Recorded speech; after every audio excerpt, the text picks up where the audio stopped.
नमस्कार, मैं डॉक्टर रितु जगोटानंदा, एक आईवीएफ स्पेशलिस्ट।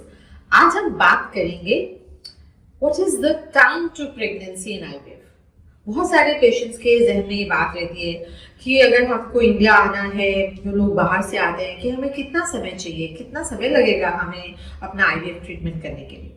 देखिए, अगर आपको सब कुछ वर्कआउट हुआ है एंड हमको पता है कि बाकी सब पैरामीटर्स आपके सेट हैं और हमको आगे आईवीएफ करना है, तो हार्डली 20 दिन का समय आप लेके चलिए, जो हमें लगता है आपका अंडा बनाने में और आपके अंदर एम्ब्रियो ट्रांसफर करने में। किसी के अंदर 15-16 दिन, किसी के अंदर 20-22 दिन, दैट्स इट।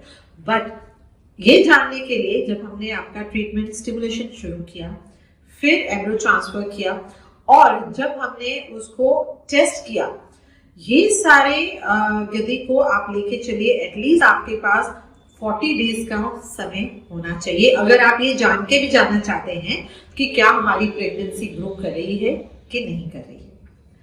अब बहुत बार पेशेंट्स आते हैं और आके बोलते हैं, मैडम आपने तो कहा था इतनी जल्दी ये सब हो जाएगा। अब मैं बताती हूँ क्या क्या प्रॉब्लम्स आती हैं। How does the time to your embryo transfer और ये आईवीएफ साइकिल कैसे डिले होता है। पेशेंट्स आते हैं और हम जब जांच करते हैं उनका थायराइड होता है।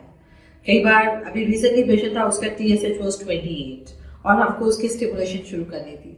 विद 28 TSH हम स्टिमुलेशन शुरू नहीं कर सकते बिकॉज आपके अंडे ही अच्छे नहीं बनेंगे और बनेंगे भी नहीं।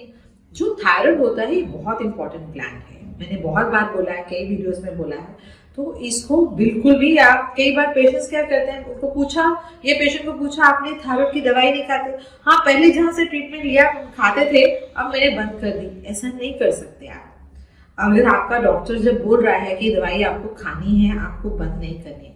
अब 28 अगर उसका TSH है, मुझे उसको नॉर्मल लाने में कम से कम 4 हफ्ते चाहिए। So when it will come down to normal, then only I can start her stimulation. पहले करूंगी तो अंडे अच्छे नहीं बनेंगे, प्रेगनेंसी होगी नहीं, कोई फायदा नहीं।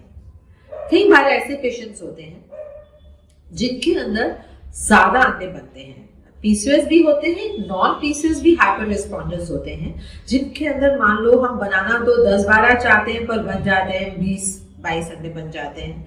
और ये अंडे फिर जब हम निकालते हैं और जब इनको, कई बार हमको ऐसे जब ज्यादा बनते हैं तो ये आपकी जो एंडोमेट्रियम है और आपका जो एम्ब्रियो है, इनमें सिंक्रोनी नहीं रहती है। ये सिंक्रोनी होना बहुत जरूरी है, ये सिंक्रोनाइजेशन करना बहुत जरूरी है एम्ब्रियो एंड एंडोमेट्रियम। अगर ये आउट ऑफ फेज हो जाती है आपकी लाइनिंग जहां बेबी ने ग्रो करना है, तो भी हम आपका एम्ब्रियो ट्रांसफर नहीं कर सकते। फिर ऐसे पेशेंट्स के अंदर हमको सारे के सारे एम्ब्रियोस विट्रीफाई करने पड़ते हैं, स्टोर करने पड़ते हैं, फिर वेट करते हैं पीरियड्स आने की और ओवरीज को रिग्रेस करने की वेट करना पड़ता है।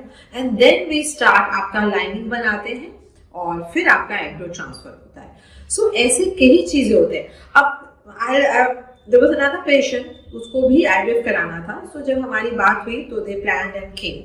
जब वो आए और हमने उनका फर्स्ट अल्ट्रासाउंड किया तो उसके अंदर अराउंड 1 सेंटीमीटर से ज्यादा बड़ा एक फंडस से निकलता हुआ पॉलिप पड़ा था एंड साथ में साइंस ऑफ एंडोमेट्राइटिस थे।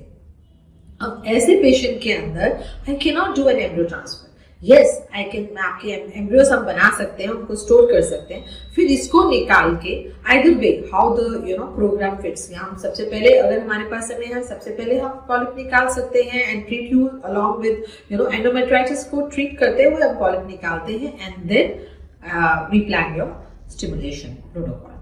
सो ऐसे कई सारी चीजें हैं, ये तो मैं छोटे छोटे उदाहरण दे रही हूँ, इससे बड़े बड़े प्रॉब्लम्स भी निकलते हैं। और फिर that is how the time to pregnancy gets delayed and same as male। ये मत सोचो सिर्फ फीमेल के ही, मेल के अंदर कई बारी हम सीमन एनालिसिस करते हैं, उसमें ढेरों पस सेल्स पड़े होते हैं, उसको ट्रीट करना जरूरी है। मेल्स के अंदर फंगल इन्फेक्शंस पड़े होते हैं, बहुत जरूरी है, ये पूरा आईवीएफ आपका फेल कर देते हैं। So it is very very important कि आपका सारा का सारा चीजें हम प्री वर्कआउट करें, उसको ट्रीट करें, इन्फेक्शंस को, जो भी प्रॉब्लम्स है, and then we go head for IVF. So IVF simple में तो मैंने बता दिया how much is the time to, it's not a big deal for us, but actually what is the real time, it depends on आपके अंदर क्या factors हैं जो आपको डिले कर सकते हैं। ऐसे बहुत सारे फैक्टर्स हैं, फिर मिलेंगे और उन पर चर्चा करेंगे। नमस्कार।